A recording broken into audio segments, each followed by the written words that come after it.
Next, please. Bonjour Jonathan. Bonjour. Avec ce film qui repousse les limites, est-ce que vous ne dépoussiérez pas un peu le cinéma français ? Oh, ce serait prétentieux de dire ça. Puis c'est pas à moi de le dire parce que c'est Frédéric qui l'a réalisé, qui l'a écrit. En tous les cas, en tant que spectateur, pour l'avoir vu, il y a un truc qui est assez cool, jubilatoire. C'est qu'il y a visuellement, il y a quelque chose d'assez fort. Et c'est vrai que c'est assez rare dans le cinéma français de proposer quelque chose d'aussi spectaculaire, alors que c'est pas un film qui a coûté énormément d'argent. Donc bien produit vraisemblablement, mais moi c'est vrai que je suis ressorti, je me suis dit waouh, quand même il y a quelque chose d'assez gargantuesque, notamment ses fêtes, mais même les décors.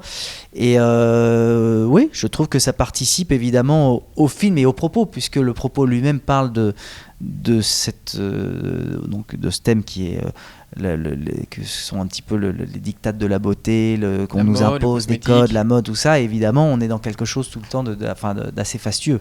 Pour la première partie du film, les clichés, ils sont volontairement présents.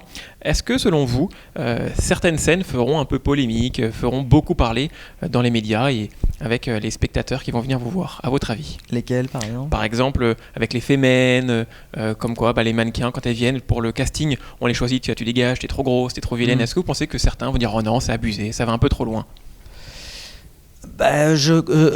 Alors moi je suis pas assez au fait de ce qui se passe dans le milieu de la mode, et je pense que Frédéric l'est davantage.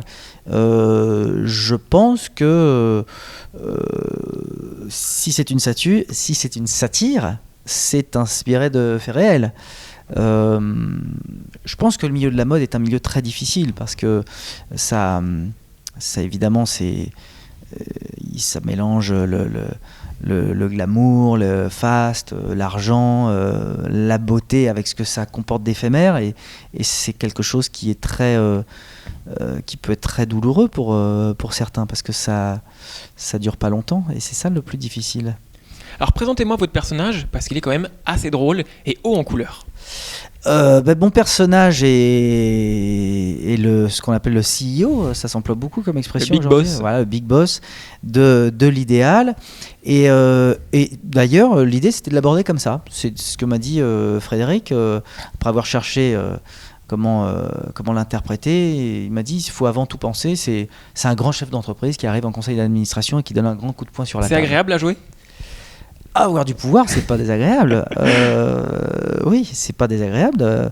Non, mais voilà, l'intérêt, c'était ça. Après, de se poser des questions sur la façon dont il s'habille.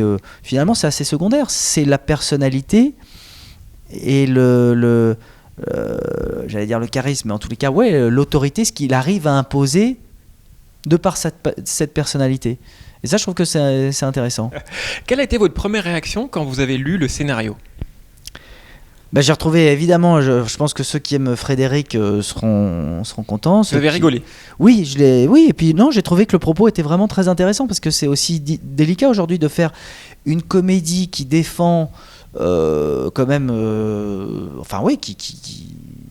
il y a un propos, il y a quelque chose, une question en tous les cas qui est soulevée, et c'est vrai que parfois dans la comédie, on veut aller dans le sens on veut choquer personne, donc c'est quelque chose qui est finalement assez consensuel. Et là, même si ça l'est, la manière dont c'est abordé, parce que vous allez loin. Voilà, il y a quelque chose, il y a quelque chose d'assez, il y a quelques aspérités, et c'est pas désagréable d'aborder un film comme ça. Next, please.